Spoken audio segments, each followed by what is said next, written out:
부자 할머니의 비밀 통장. 전라도 한 시골 마을.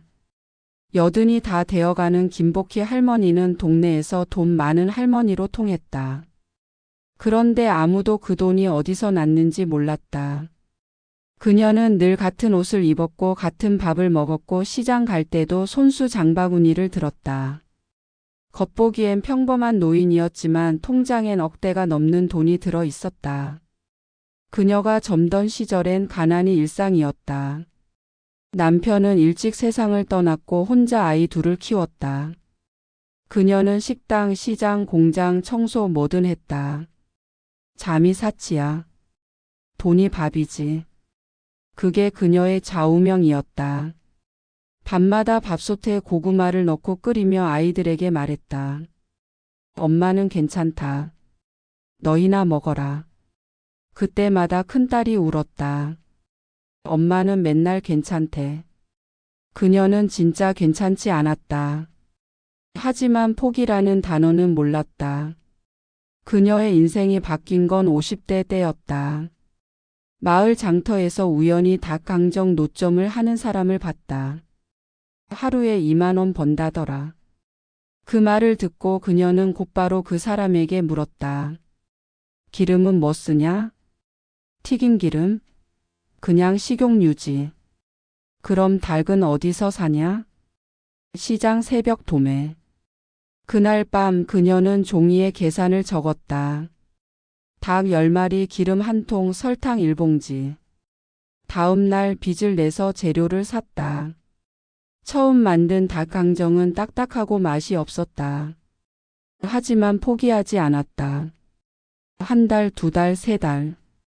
손님이 늘기 시작했다. 저 할머니 닭강정은 달지도 짜지도 않아. 입소문이 돌았다. 1년이 지나자 그녀의 노점은 장터에서 제일 바빴다. 복희 할매 닭강정이라는 간판이 붙었다. 그녀는 장사 후 항상 5,000원씩 통장에 넣었다. 오늘 번 돈 중 1,000원은 미래 돈이다. 그게 그녀의 습관이었다. 5,000원, 만원, 2만원. 그 돈이 10년이 지나 억 단위가 되었다. 그녀는 그걸 자식들에게 말하지 않았다. 자식은 내 등에 기대는 게 아니라 내 손을 잡는 거야.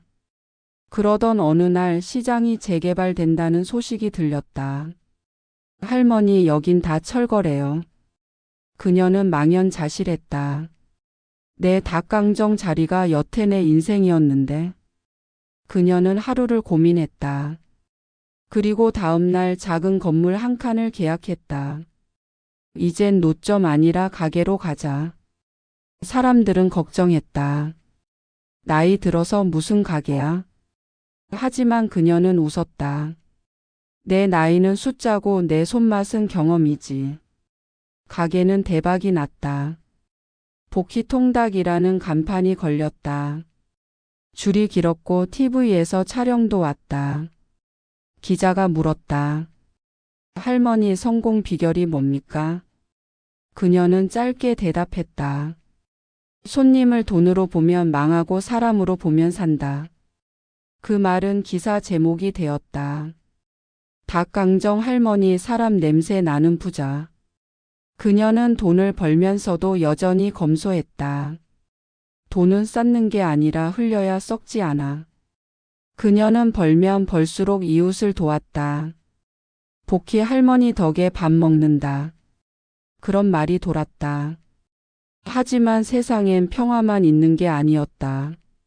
아들이 찾아와 말했다. 엄마, 이제 장사 그만하세요. 가게는 제 명의로 돌리면 제가 관리할게요. 아직은 내 손이 움직이는데 왜? 엄마 힘들잖아요.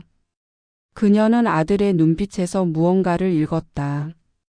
이놈아, 엄마는 장사가 힘든 게 아니라 즐겁다. 아들은 씩씩거렸다. 그럼 나중에 다 세금 맞고 힘들어요. 그녀는 그날 밤 통장을 꺼내 보았다. 7개의 통장.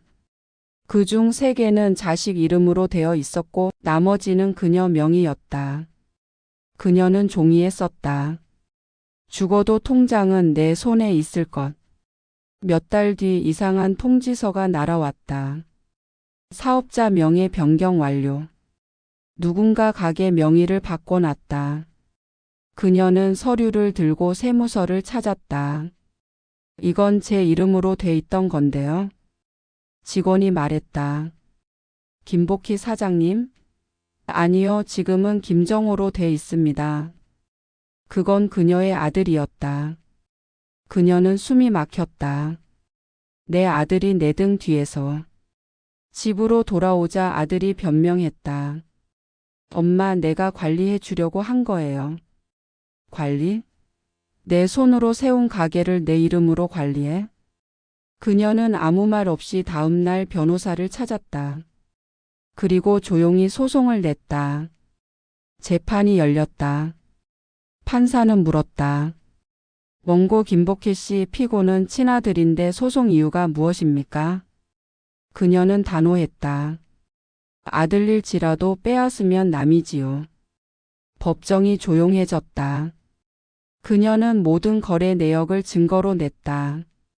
통장, 영수증, 가게 임대계약서, CCTV. 이 손으로 벌었고 이 손으로 세금 냈습니다. 그런데 제 허락 없이 명의를 바꿨습니다. 판결은 명확했다. 가게 소유권 원상복구. 피고 명의 변경 무효. 법정이 끝난 뒤 아들이 울며 말했다. 엄마, 미안해요. 미안하면 사람이 다시 되면 되지. 그래도 나 용서해줘요. 용서야 하지. 근데 신뢰는 다시 못 준다. 그 후로 그녀는 가게를 팔았다. 이젠 내가 벌 만큼 벌었지. 그 돈으로 마을에 경로당을 새로 지었다. 간판에는 복희관이라고 적혀 있었다. 사람들이 물었다. 할머니, 그렇게 벌었는데 왜 안 쓰세요? 그녀는 웃었다. 내가 돈을 쓸 줄 몰라서 부자고 나눌 줄 알아서 편하지. 그녀는 손자에게 말했다. 부자란 돈이 많은 게 아니야. 자기 욕심보다 마음이 넓은 사람이 부자야. 그녀가 세상을 떠난 날 자식들이 모였다. 유산을 정리하던 중 상자 하나가 나왔다. 복희통닭 첫날 매출 32,000원이라고 적힌 봉투와 함께 노란 통장 한 권이 들어 있었다. 그 안에는 마지막 메모가 있었다. 이 통장은 내 인생의 증거야. 돈은 사라져도 손에 땀은 남는다. 내 이름으로 살았고 내 힘으로 벌었고 내 마음으로 나눴다. 그게 진짜 부자의 길이다. 자식들은 아무 말도 하지 못했다. 그녀의 인생이 곧 한 편의 교과서였다. 이후 마을 사람들은 그녀를 이렇게 불렀다. 가난하게 시작해 부자로 끝난 여자. 하지만 그녀를 아는 사람들은 다르게 말했다. 돈보다 멋지게 산 할머니. 이야기의 마지막 문장은 복희 할머니의 생전말로 마무리된다. 돈은 쌓으면 무겁고 나누면 가볍다. 그리고 내 인생은 무겁지 않아서 행복했다.